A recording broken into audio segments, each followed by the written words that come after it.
Welcome to our presentation on AEM as Cloud CDN configuration, focusing on request and response transformations.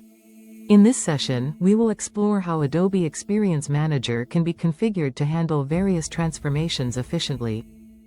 AEM as a cloud service offers a variety of features that can be configured at the Adobe Managed CDN.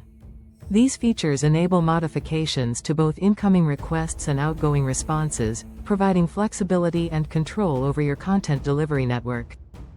Request transformation rules enable us to modify incoming requests.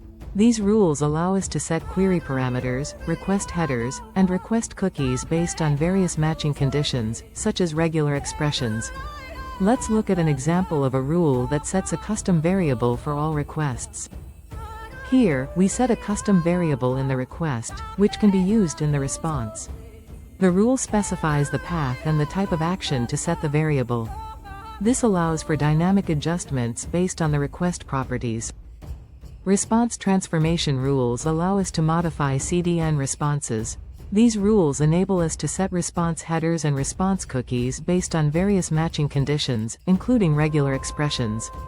Here's an example of a rule that sets a custom response header if a request variable value matches. This rule sets a custom response header based on the custom request variable. For instance, it can block requests coming from a specific IP address, such as 192.168.1.1, by setting a specific response header value. Thank you for watching the Knowledge Share series.